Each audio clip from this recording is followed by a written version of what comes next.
Okay, perfect. Thank you. Okay, well, welcome everyone, both online and in the recording. So my name's Harshini. I'm the policy contact for Save the Dunes. We are at our final session. Technically, it's our second to last final session for our youth advocacy cohort. So this one's going to be focused on federal advocacy. So I brought our amazing partner, Tim, from National Parks Conservation Association here to talk about all the things that are happening at the federal level when it comes to advocacy. I'm very excited for him to talk about all the things that NPCA is doing, but also just how they work with us and what they're doing to help advocate for our Indiana Dunes National Park. So, Tim, without further ado, we can get started. And thanks for doing this. Thank you for having me. Really excited to be here. Um, as I said before the recording started, my notes are being weird, but I found a workaround.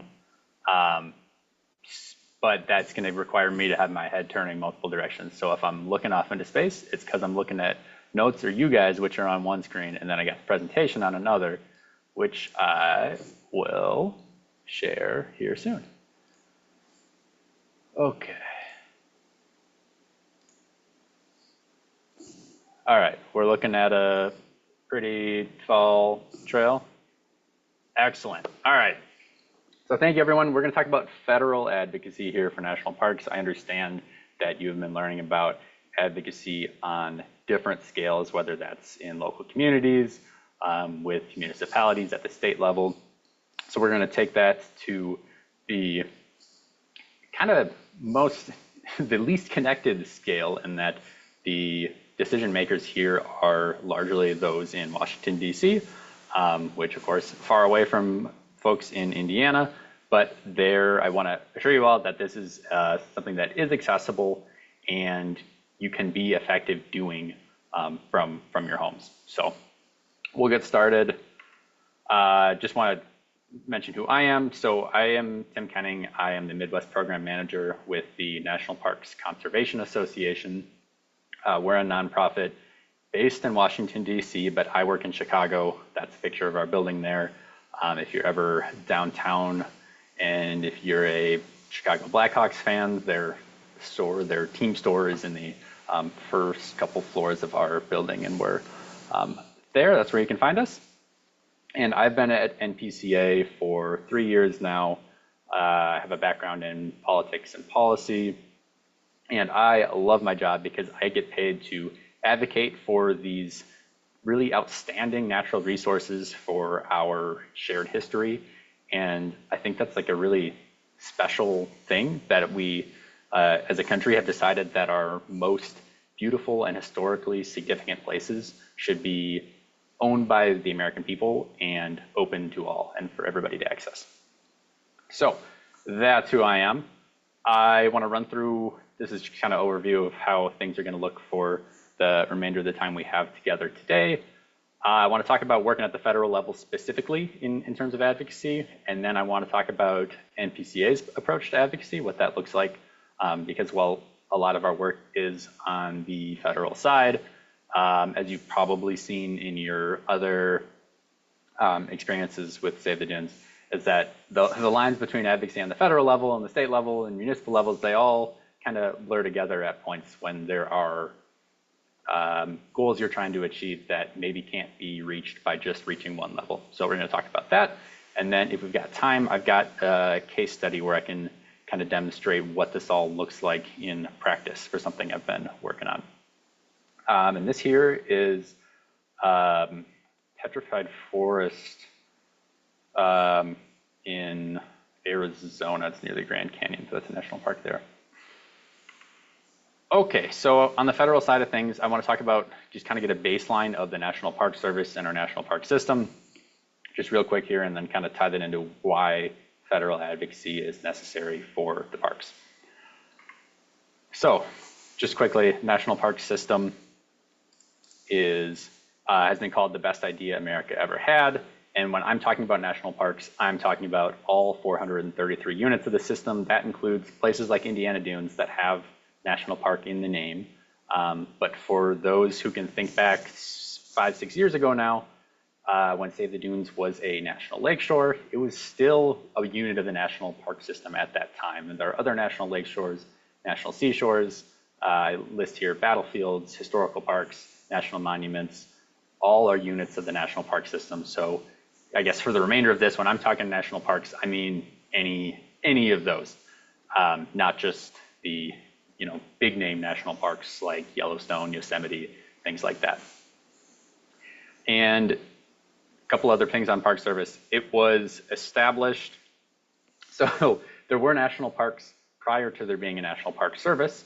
The Organic Act was a law in 1916 that was passed by Congress to put together this management organization, the National Park Service, to keep track and take care of the national parks that existed at that time. There were 14 parks and 21 monuments already that had been established, and this kind of set up a structured management system for all of those. So Congress set that up, and then each new park that has been added to the system since then has been added either via an act of Congress, so a bill that could come from any member of Congress, or the president also has the authority to add certain, when you don't have to get too into the weeds, but a certain designation of national parks. So national monuments can be established by the president through an act called the Antiquities Act.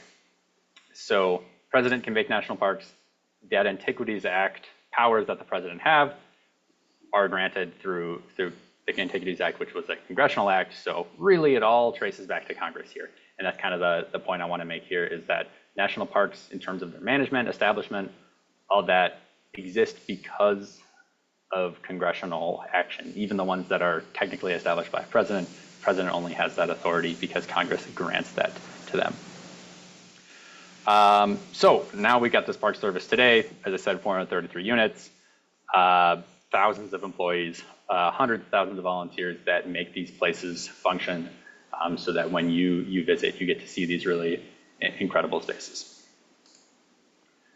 So we got places like Yellowstone, pictured here, these parks that you're thinking of as kind of a lot of people would call the crown jewels of the system. Large landscape parks, many in the West, not exclusively in the West, but we've got those.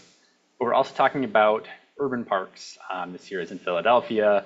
That's Independence Hall. The Liberty Bell is kept in a building near there. That's a national park unit. And they're also talking more cultural landscape sites. This is Chaco Culture National Historical Park that is in New Mexico. Really important place for Native American tribes that are still in the area today and have been for generations and generations. And importantly, the park system tells stories of the United States that are our triumphs, but also some really challenging moments, and stories that maybe that we're not so proud of. So this here is the Flight 93 memorial for the flight on 9/11 that did not reach Pentagon or World Trade Center. But this is in rural Pennsylvania. There are sites dedicated, of course, to the Civil War, civil rights, Japanese internment, Mexican boarding schools, things like that, where these are important pieces of our history that maybe are not things to celebrate, but are more things to remember and hold in mind and to learn from. And that is an important piece of the park system as well. And then this is at New Orleans Jazz National Historical Park. And this is one of the newer sites, and shows how in mostly the last 15 years or so, the National Park Service has done a lot of work to kind of diversify these stories that are being told in parks. So Cesar Chavez has a national monument as well now. Harriet Tubman has a couple of sites dedicated to her. There's a women's rights site as well. The stories that are being told in our Park Service are growing. So those are the parks. I want to kind of get this point home that the parks were created and continue to exist because of congressional authorization. And maybe a quick aside, Congress has two main kinds of bills in which they will work. There are authorizing bills and there are funding bills, and those are not necessarily in alignment with each other. So the Park Service is authorized to exist because Congress says there should be a National Park Service. Great. That bill doesn't allocate a single dollar to actually run the Park Service. It says there can be this many dollars that exist to fund the Park Service, but it doesn't actually transfer any of that money.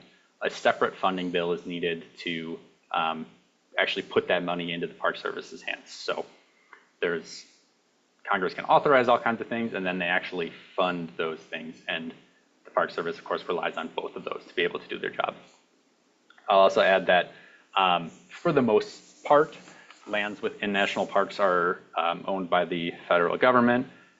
In a lot of parks, there are pieces that are within the park's boundaries that are not yet owned by the federal government for one reason or another. Usually it's that there were people living there when the park was established, and there's some kind of agreement between the Park Service and people who live there that says, hey, you can live out your life there, but whenever you decide to move out or you pass away or you're no longer needing that site, then we're going to pay your estate or pay you for that land so that you become part of the national park.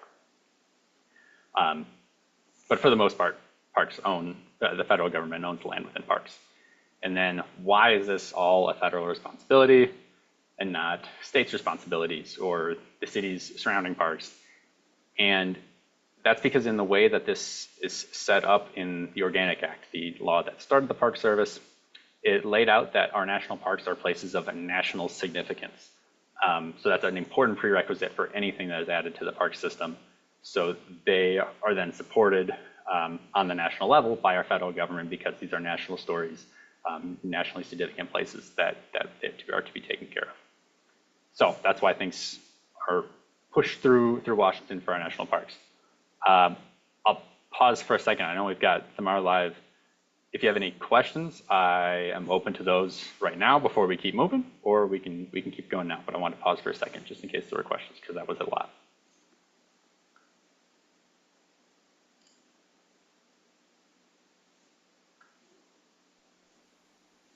Oh, I think we're good to keep going. Thanks, Tim. All right, we can keep it rolling. So that is why we look at things on the federal level here. Now I'll talk about how NPCA approaches advocacy. So we'll get a little history here, then we'll get into the modern day. So NPCA, the National Parks Conservation Association, was established in 1919, just 3 years after the Park Service was established. So the first director of the Park Service, got the organization started and determined that there needed to be an independent voice for the national parks. The way that they were set up as part of the federal government, it is difficult for the Park Service to, on its own, ask for the things that it needs from Congress because it is a part of the executive branch, and we're getting into a whole lot of other law things that we don't need to get into right now. But basically, the Park Service is not able to advocate for itself. So the first director of the Park Service recognized that some independent organization needed to take on that role and teamed up with a couple other folks to form the National Parks Conservation Association. So we are not a part of the government. We are not funded by the government. We're a completely independent, nonpartisan, nonprofit organization that exists to speak up on behalf of our national parks. So we do advocacy. A lot of the time that's on a federal level.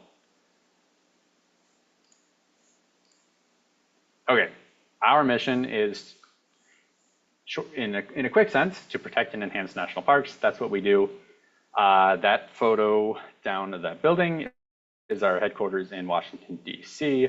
We have a plurality of our staff that are based there, but then we have folks like me all across the country who are working on issues more closely with parks in the places that they live. And then we also have other just support staff living across the country because they don't need to be in DC.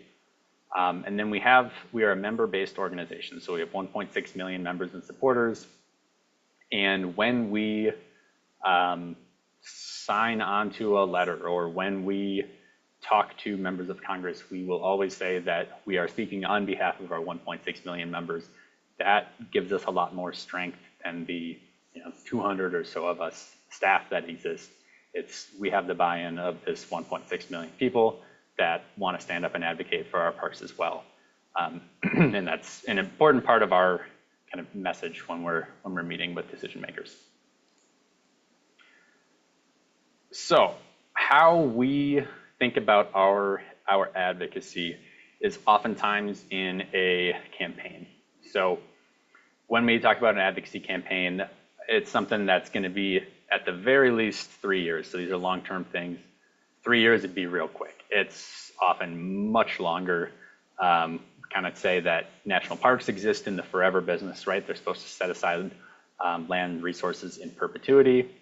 So if you want to make meaningful impacts on those lands, it's probably going to take a minute because the scale at which we're working is just so long. So these are long-term plans. It involves strategies and tactics and are built out to achieve some outcome or set of outcomes for either a specific park or for the park system as a whole. So one like kind of blanket example is NPCA as an organization is always going to be advocating for robust funding for the national park system. That's just going to be, and as long as there are national parks, as long as there's NPCA, we're going to be asked for the national parks to be funded at a robust level. So that's one instance of like an ongoing campaign nationally. That's always going to be a point for us. Campaigns can be far more specific to a issue at a park. It could be an issue in a region. For instance, we have a campaign around Great Lakes restoration, so that's not just for Indiana Dunes, but that's for parks like Isle Royale or Sleeping Bear Dunes both in Michigan, or they can just be park specific. And a campaign will usually involve some amount of relationship building with a whole bunch of people, whether that's partners or community members or decision makers or staff. It's never going to be just walk up to someone you meet on one day and make something happen. It always takes time to have these authentic connections with people to get this kind of work done. And then it will typically lead to somehow leveraging influence or influencers to persuade a decision maker. And when I say influencers in that sense, I don't mean people on social media. I mean like someone who is listened to by a decision maker. So an influencer to a decision maker could be their spouse. It could be their coworker. It could be their buddy from college that they talk to when they need advice on something. Whatever it is, it's finding who people listen to and making sure that the message that you're trying to get forward is getting to them via that correct avenue.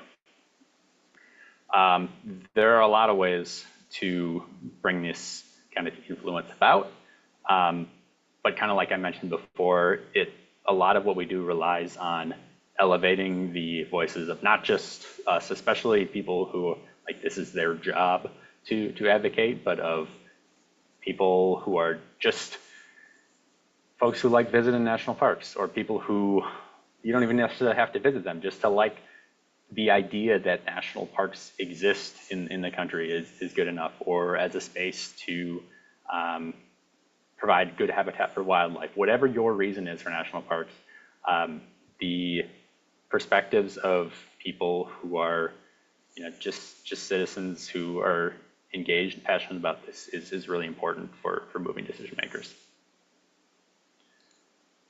So one way in which we think about decision makers is what drives them. So like in terms of policy beliefs, ideals, this kind of thing. So this is something I pulled from Harshini will probably recognize this, from a document we put together when when we were going into a congressional meeting. So this is thinking about, all right, what does this guy in Congress do? What are the issues that are important to him? Where is this kind of relevant to his work and to what he's trying to do as a member of Congress? you got to pin that down. And then it's also important to think about, like I mentioned before, how that decision maker is influenced by the people around them. So sometimes you're able to meet directly with that decision maker, and while that can be useful, I mean, they'll sit in the room and listen to you. Will they take that to heart? Maybe. They might not. There are some other people who might be more willing to listen to you and might be easier to access at times and can deliver that message to the actual decision maker in a way that is effective. So to give like a non-congressional example of this for a second, like we work with Save the Dunes, and I know they've been instrumental in building a relationship with folks at US Steel. I know that our friends at Save the Dunes are not meeting with the CEO of US Steel. These days, that person's not even in the United States. You can't, that's just not gonna, you're probably not gonna be in a room with that person. But they can meet with folks at the plants here in Northwest Indiana and talk to the community outreach representative, folks like that, who then have that connection to the decision maker eventually, whether that's the CEO or someone further down the line in the case of US Steel. But to give another example of where where we had the decision maker in the room but didn't hit the right, so if I actually go back a slide for a sec, we didn't have the right what point we were bringing up is actually meeting with this member of Congress. So Representative Yakum represents South Bend, Mishawaka, that part of the state. And Harshini M might have been there, I can't remember. We were talking about PFAS, so chemicals in water that leach into water and get into your body and stick around forever. They're not great for you. So we were bringing up this concern, and the congressman, we were meeting with him directly, and he stopped us and said, wait, do you know who, what group of people is most affected by cancer induced by PFAS? And kind of looked at us for a second. We're all kind of intimidated a little bit, and he goes, firefighters. And then talks about how he had a firefighter come in recently to his office and talk about, you know, this many of my colleagues have been diagnosed with cancer because of their exposure to these chemicals. And that obviously very much resonated with the congressman. And of course, we were there to talk about the same issue, but approaching it from a different angle because we were there to talk about clean water. But I left that meeting like, all right, well, that's fine if we're gonna, he wants the same thing we want, just for a different reason, and that for me that works. But now I know, okay, if we're gonna talk PFAS with him, it's got to be from the perspective of first responders, because that's something that he responds to, whereas clean water in Lake Michigan was more of a less memorable thing for him in that moment. Okay, now actually on a related note, I want to talk about the value of coalitions in what we do for federal advocacy, but also for advocacy on all levels. So this is a photo of some of the folks in the Healing Our Waters Great Lakes Coalition. This was part of the group that we were talking to Representative Yakum with. So there are almost 200 organizations in this coalition, and it's all types of organizations that want clean water in the Great Lakes for one reason or another. So the National Parks Conservation Association is part of this because clean water in the Great Lakes, it benefits Great Lakes National Parks.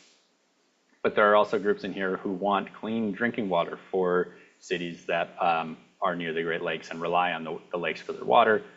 There are groups that want improved water infrastructure, so the piped sewer systems for their communities in and around the Great Lakes. And the coalition as a whole kind of channels all of these related policy items and brings us all together and amplifies our influence. So this is one example of like a very big coalition, but working with kind of different organizations is a really important piece because it diversifies the ways in which you are able to reach a decision maker. So for instance, working in Northwest Indiana, When I can, I try to align things with the tourism organizations and economic development, because suddenly it's not just a green organization, environmental organization that is asking for something. It's the environmental, the tourism, and economic development are all in alignment saying, hey, we want this thing to happen.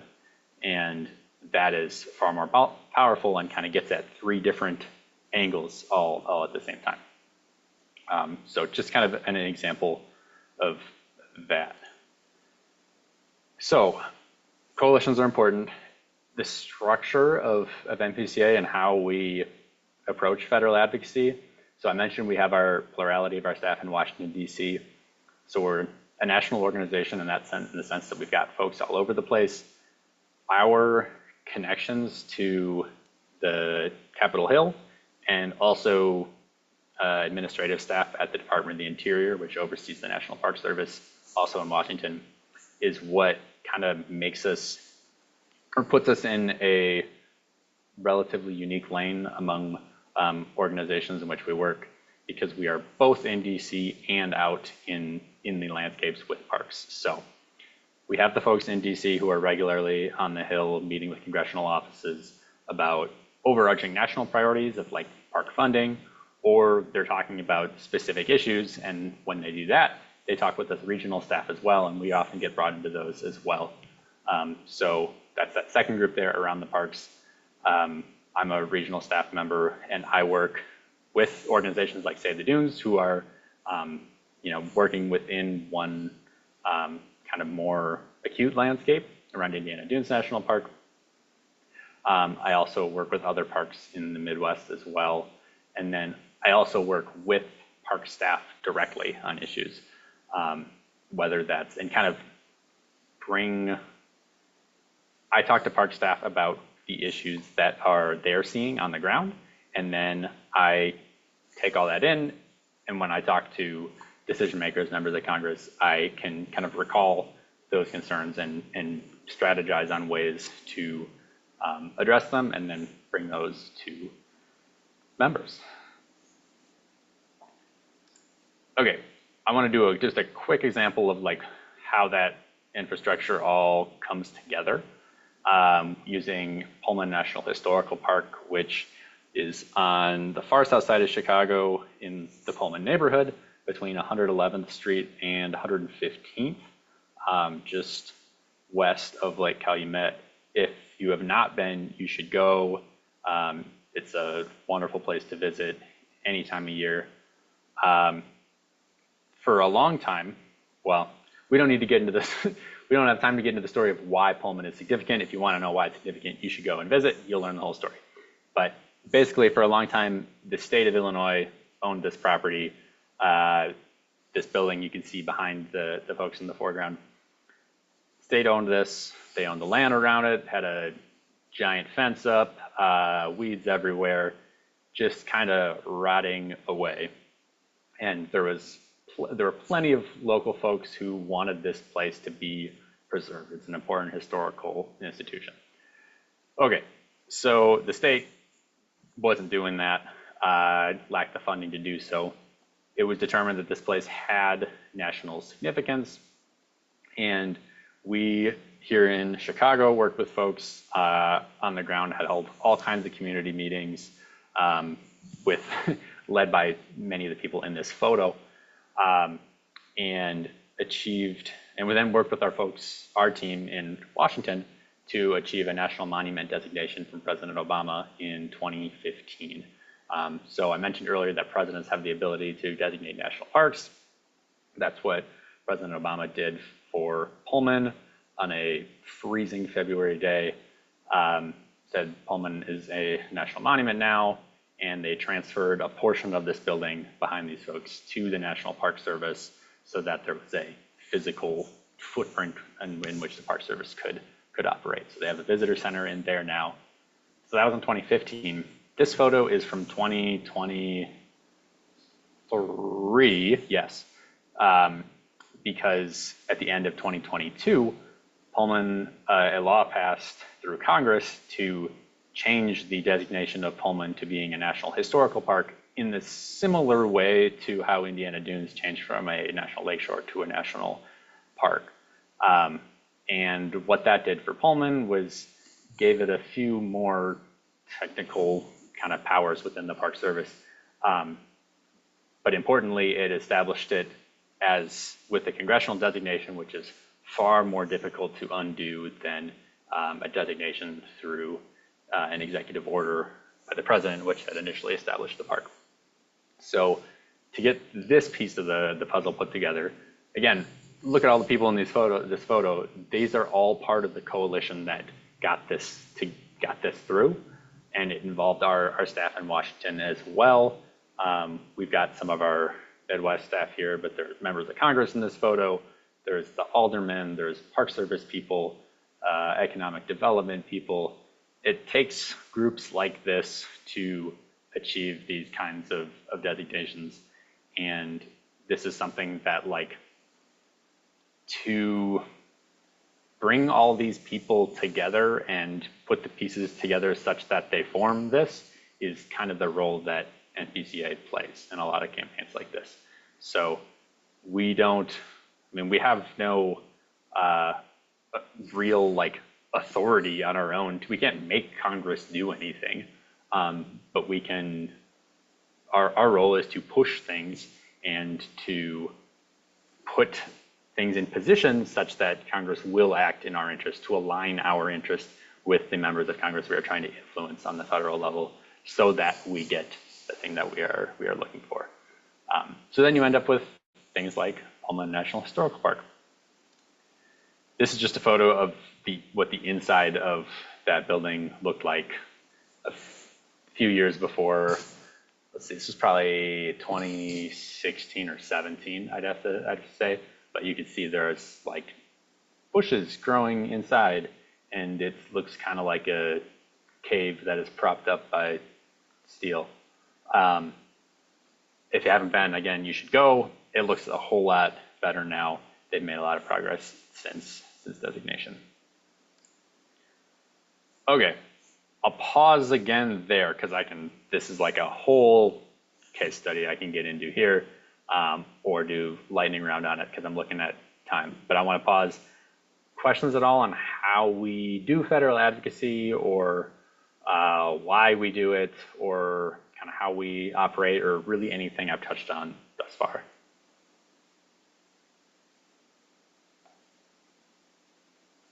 Ooh. No, I think it's good, but thanks to Mar for saying that his presentation is great. Yeah, I'm learning a Yes, lot. thank you. I think yeah, just keep going. Thanks. All right. I will try to hit this within time, and we'll just kind of give another example that hopefully is more better laid out here than Pullman was. So I'm going to talk about a national park related issue, which is national heritage areas. They're a program that is overseen and administered by the Park Service. Difference between national heritage area and national parks is that within national heritage areas, the federal government doesn't own any land. So it has like a formal boundary. It is established by a law. It has to be established by Congress. But for instance, like a good chunk of the middle of Illinois is the Land of Lincoln National Heritage Area. And it's not like 2/3 of Illinois is federal land. It's still a state of Illinois, but it's within this footprint that tells stories of Lincoln's life. So including, all down in Springfield where his home was, things like that. And to kind of get one last technicality in there, there can be national parks within the national heritage areas. There often are. So in Illinois, the Lincoln's home in Springfield is a national park site, and it's within the Land of Lincoln National Heritage Area. So that's what a national heritage area is in very brief.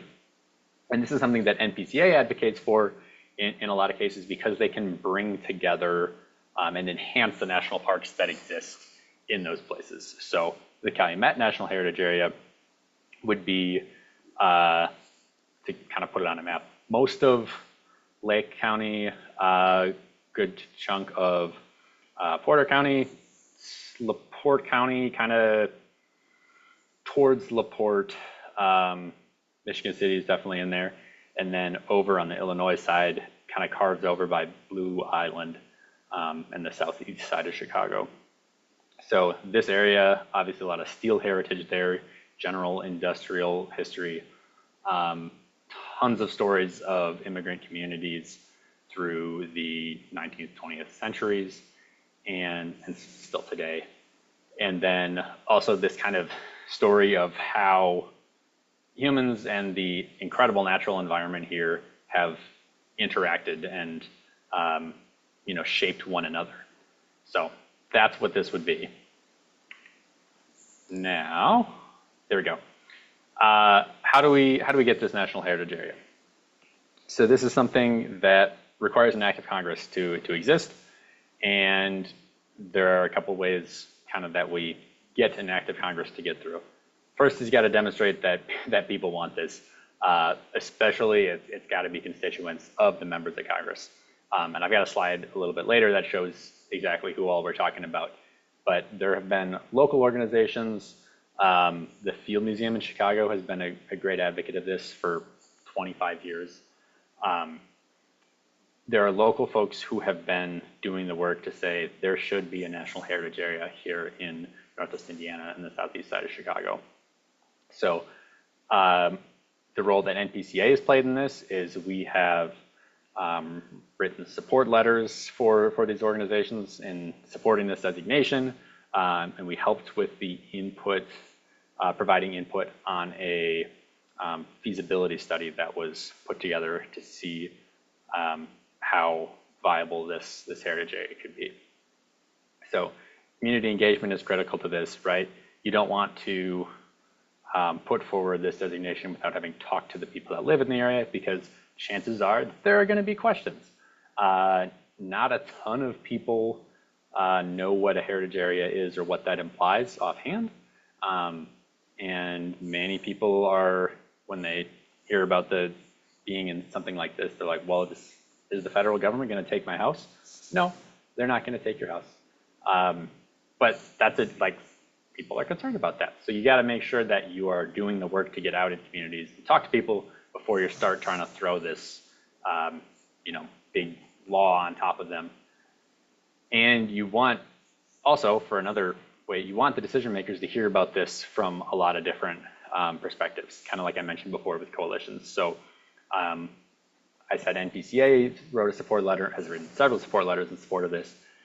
There have also been support letters from labor unions and from local office holders, so mayors or city council members, state representatives, state senators, educational institutions, universities have supported this.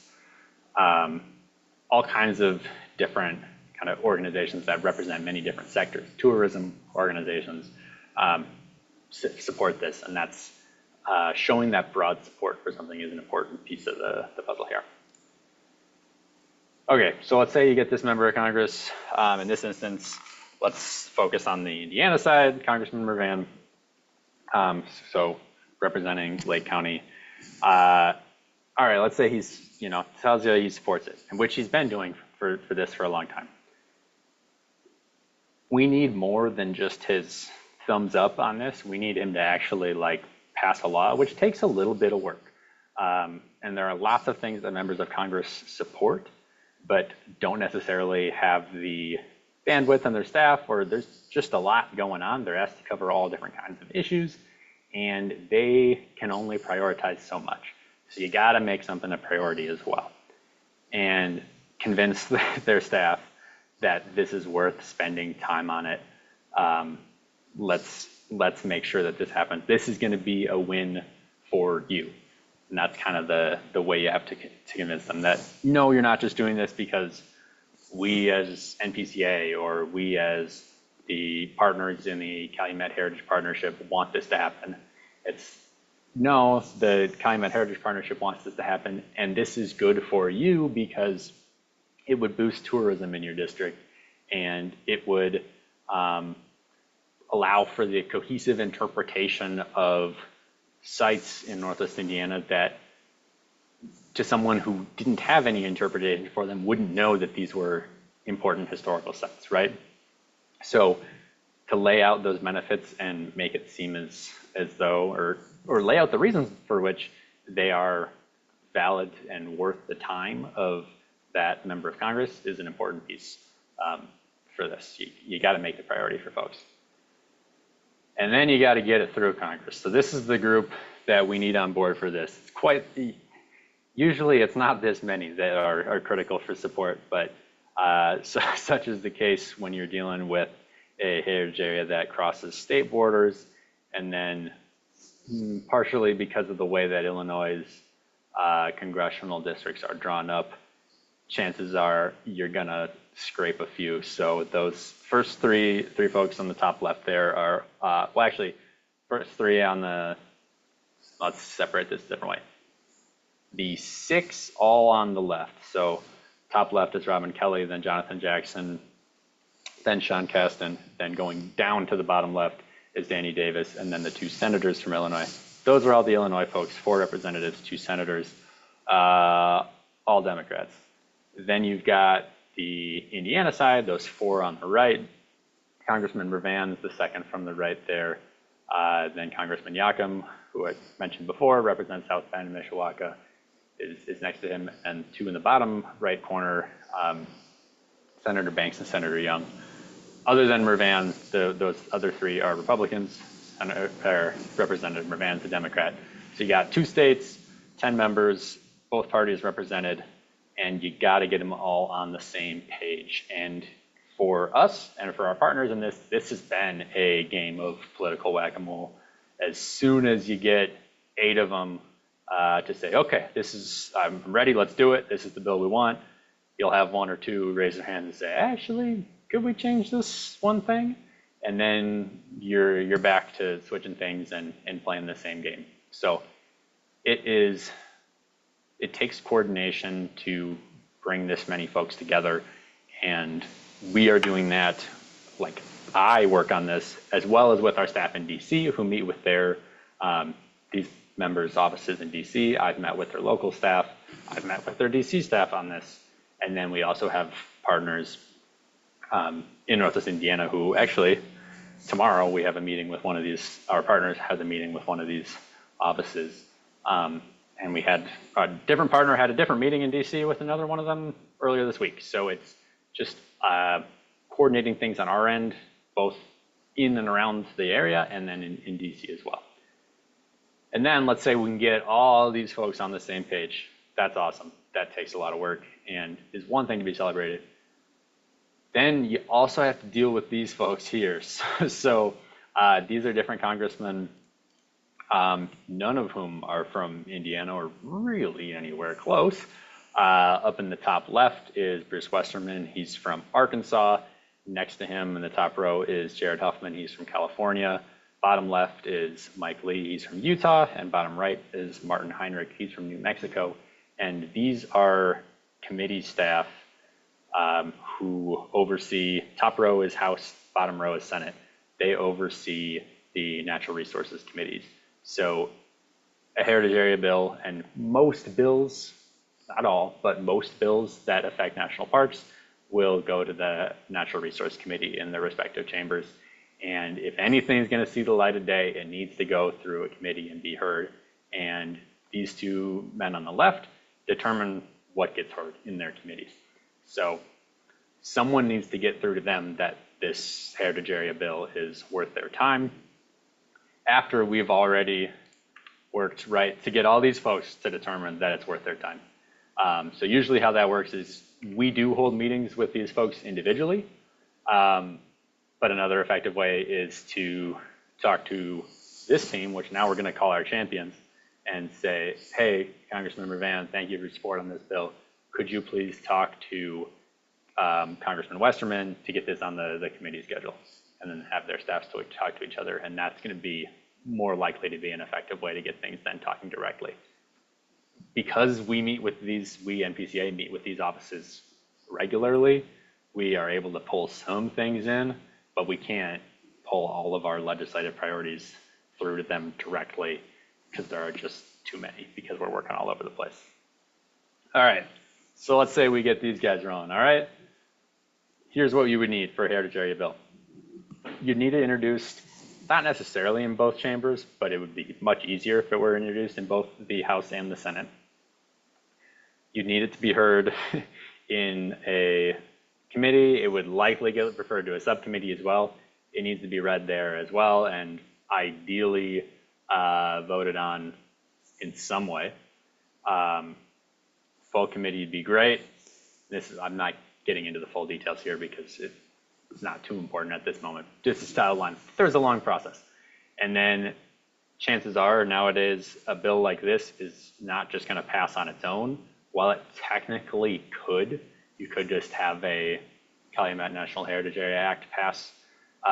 That's just not how things have worked for the last several years. It will probably need to get wrapped into a whole package of bills that are anchored by something that needs to pass, whether that is funding for the government generally, or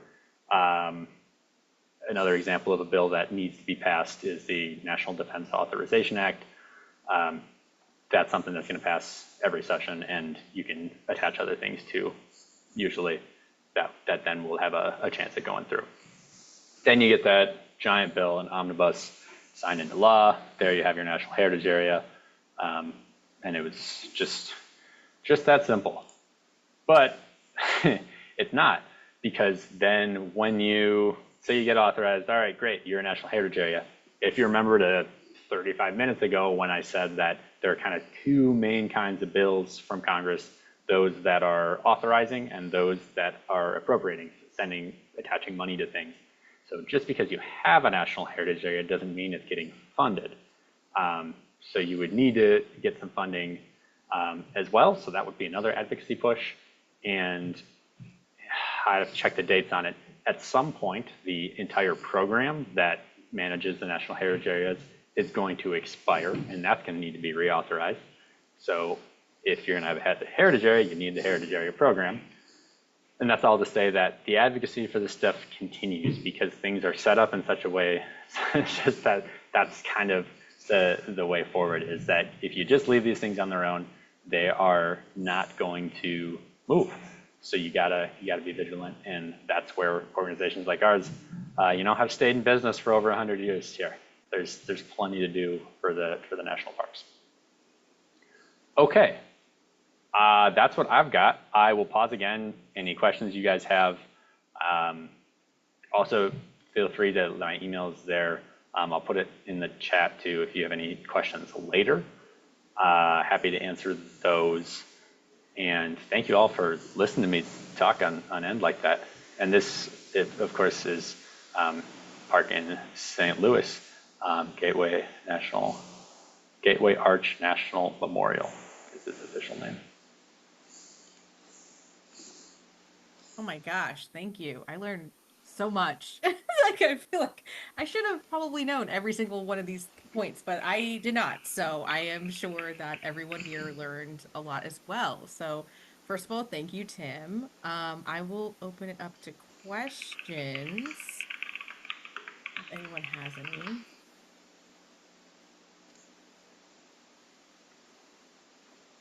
Sorry, I have a question. Yeah. So I guess just you were saying that it's hard to get all of these people to agree on something when they're voting in stuff that will help, the environment. What is something that you've seen that usually a lot of people or most of them agree on? Like something that they can all, it's like bipartisan, both Democrats and Republicans both agree with usually, or it's easy to go that route when you're presenting something to them.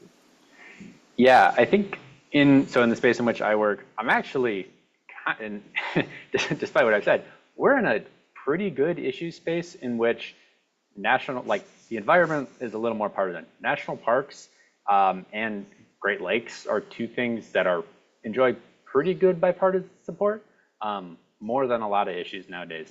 So national parks is, if you've been to just one or two, you get it, right? And that's an easy thing for members to be like, oh yeah, I visited the Grand Canyon when I was 10 years old and it blew my mind. Or for folks around here, it's like, oh yeah, Congressmember Van got engaged to his wife on the beach in Gary. So like he gets it. It's a special place for him. So that is something that we are lucky to have, is that national parks in the name, and a lot of people resonate with that. But I think for environmental things in our area more generally, the Great Lakes do have enjoy good bipartisan support, and that's been super valuable. So if you talk about from a lot of different angles, people drinking clean water has bipartisan support. We all need it, and so many people, almost 40 million people, rely on the Great Lakes for the drinking water. So that resonates. Another way that kind of is one way to reach Republicans who might be hesitant is to talk about kind of the recreation side, and like hunting and fishing. Can pull in some more folks. So that showed that picture of the Healing Our Waters Coalition.